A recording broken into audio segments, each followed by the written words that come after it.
오늘날 사람들이 갖는 가장 큰 질문은 우리가 말세에 처하는 것을 어떻게 아느냐 하는 겁니다. 메시아가 출현하는 시기에 도달한다는 것을 우리가 어떻게 알 것인가? 이것이 그 출현에 앞선 대살육인지 어떻게 아느냐 하는 것입니다. 요한계시록에선 아마겟돈의 대살육으로 그 정점을 이루는 7년의 기간에 초점을 맞추고 있습니다. 하지만 그 7년의 카운트다운이 시작되기 전에 예언자들은 어떤 분명한 정치적 제휴를 언급하고 있는데 그 점을 자세히 살펴봐야겠습니다. 선지자 에스겔에 의하면 유대 민족이 이스라엘 땅에 복귀하고 나서 조금 있다가 그 땅의 북쪽 맨 위에 아주 무서운 적이 일어난다고 했습니다. 에스겔은 그 북쪽의 지휘자를 마고그 땅 출신인 고그라고 했습니다.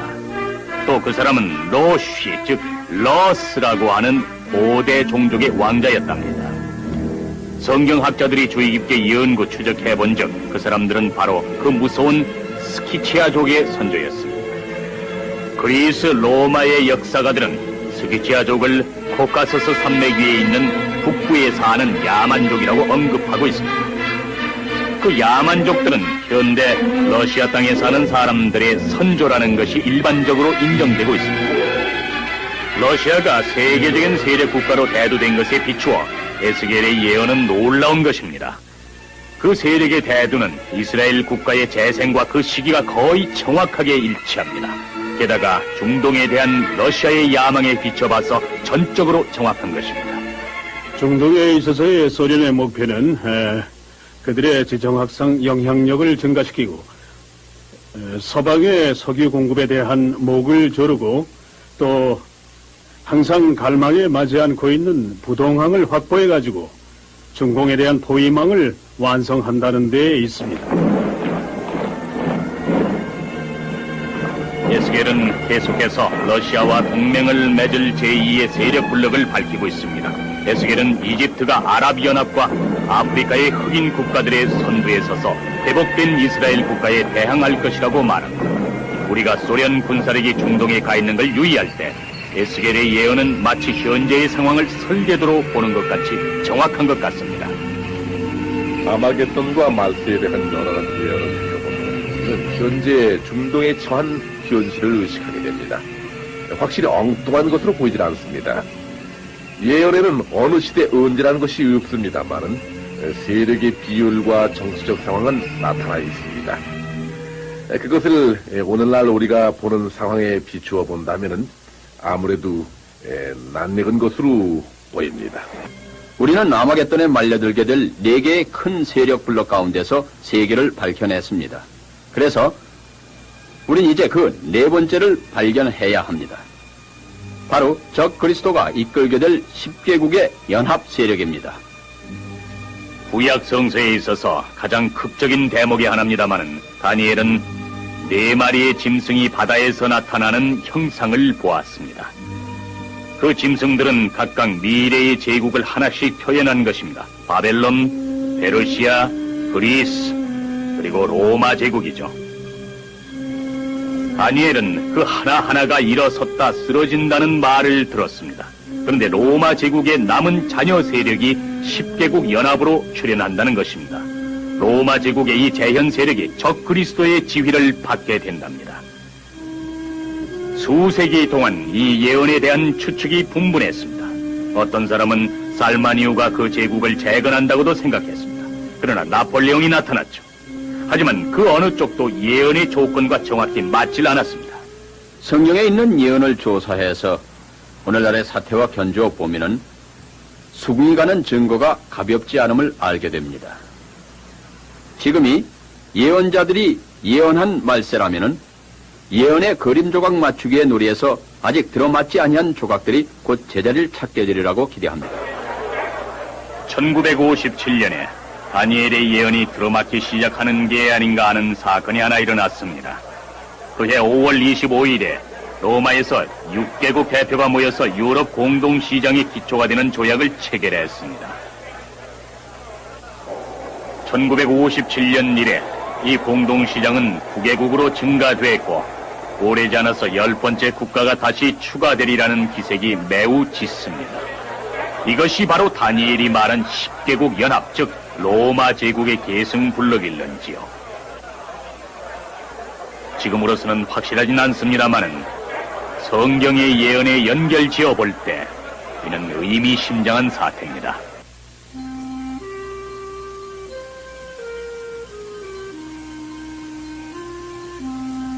이미 살펴본 바와 같이 인류의 장래에 대한 열쇠는 예루살렘입니다. 1967년 이스라엘이 예루살렘을 점령한 이래 중동에는 위기가 계속되어 왔습니다. 이렇게 예언대로 됨으로써 팔레스타인에서 수세기 동안 살아온 그곳 아랍 주민이 살 곳을 잃었습니다. 유대인들에겐 자기네 조상이 하나님한테 받은 땅을 떠난다는 것이 결코 용납 안 될 것입니다. 유대인들은 그 땅에 대한 양도할 수 없는 권리를 옛날 로마인에게 뺏겠다고 믿습니다. 수세기에 걸친 박해의 경험으로 유대인들은 세계 어느 곳에도 안전은커녕 그냥 수용만 해주는 나라도 없다는 것을 압니다. 제2차 세계대전 중 유럽에선 600만의 유대인이 죽어 없어졌습니다. 유대인으로선 결코 잊을 수 없는 일입니다. 따라서 유대인들이 이스라엘에 복귀한 것은 예언의 적중일 뿐만 아니라 그들로서는 거친 세상에서의 사활의 문제입니다. 아랍인들도 자기네 땅으로 생각하는 곳을 이스라엘이 점령한 것은 용납할 수 없다고 역시 단호합니다. 이스라엘 사람들을 몰아내는 일은 국가의 명예이자 종교상의 의무로 되어 있습니다. 정치적 사태가 계속 예언대로 맞아들어감에 따라 그 7년의 결판이 과연 언제부터 카운트다운 되느냐가 큰 의문입니다. 다니엘에 의하면은 중동의 위기는 확대 인도를 거쳐서 전 세계의 평화가 위협받는 그런 점에 이른다는 것입니다. 역사상 이 중대한 시점에서 적 그리스도가 나타나서 10개국 연합의 지휘자로서 이스라엘과 상호 방위 조약을 맺는다는 것입니다. 그 조약이 체결되는 바로 그 순간이 카운트다운의 시작이 된답니다. 오늘날 중동의 사정이 저러한지라 이스라엘은 미국이나 유엔의 보증을 받고 대신 점령하고 있는 아랍 영토를 포기해야 한다는 말이 많이 나오고 있습니다. 그러한 양보를 하도록 많은 압력이 이스라엘에 가해지고 있긴 하지만 그 위험성을 지적하는 관측통도 많이 있습니다. 우리는 사망과 언약하였고 음부와 맹약하였다. 이 말은 이사야가 한 말인데 이사야는 이스라엘이 적 그리스도와 조약을 체결할 것이고 이것이 바로 종말의 시작이 된다고 말했습니다. 중동의 위기를 해결함으로써 적 그리스도는 인류의 구원자로 갈채를 받을 것입니다. 계시록에서 선지자 요한은 적 그리스도가 1260일 동안 세계를 지배한다고 말을 했습니다. 경제적으로 크게 번창하는 시기도 있어서 사람들은 그토록 갈구하는 평화와 번영을 가져다 준다고 적 그리스도를 찬양할 것입니다. 하지만 경계의 예고도 없이 모든 사람이 두려워하던 전쟁이 중동에서 터질 것입니다. 아랍 민족은 자기네의 우세한 경제적 지위를 이용해서 이스라엘 국가를 먼저 공격할 것입니다. 러시아인들은 이 사태에 대응하여 중동으로 밀고 들어와서 성지를 점령하게 됩니다. 그들은 땅을 뒤덮는 구름처럼 큰 세력으로 주인 노릇을 합니다. 다니엘은 또 말하길 북쪽의 왕이 이집트와 이집트의 동맹국에 대해서 손을 뻗칠 것이라 했습니다. 다시 말하면 러시아는 아랍을 배반해서 아랍의 영토를 점령하고 세계의 주요한 석유 공급을 장악한다는 것입니다.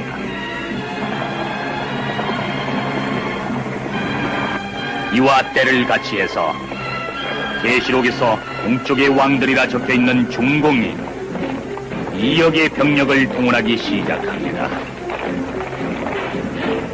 동과 서의 병력이 중동으로 몰려 들어옴으로써 역사상 최후의 싸움이 될 무대는 설정되는 것입니다. 인류가 수세기 동안 두려워하던 대결입니다. 바로 아마겟돈의 예언이 이루어지는 것이죠. 모든 군사가 서로 가까이 가서 그 모습을 드러낼지라. 심판의 골짜기엔 수많은 무리가 모이리라. 심판의 골짜기에 주의 날이 가까웠음이니라.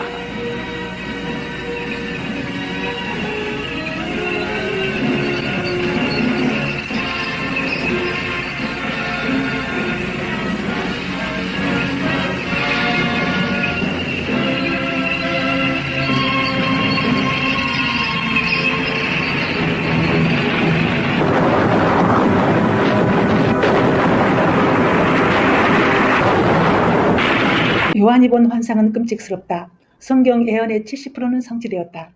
사도 요한의 환상이 예언으로 맞아떨어진다면 나머지 예언도 우리가 살아있는 동안 보게 될 것이다. 아람 민족은 자기네들의 우세한 경제적 지위를 이용해서 이스라엘을 먼저 공격할 것이다. 러시아는 중동으로 몰려와서 성지를 점령할 것이다. 동시에 계시록에서 동방의 왕들이라 불리는 중국이 2억의 병력을 동원하기 시작하여 몰려올 것이다. 사도 요한, 세베대의 아들, 예수의 12제자 중 한 사람인 그는 예수의 사랑을 받았던 가장 온화한 성품의 소유자로 알려져 있다. 그는 복음을 전하다가 반모섬으로 유배를 받았다. 계시록은 사도 요한이 반모섬에서 주님께로부터 받은 계시를 AD 90년에서 96년경에 기록한 책이며 예수 재림 직전 이 땅에 닥칠 전무후무한 환란과 재앙에 대해 기록했다.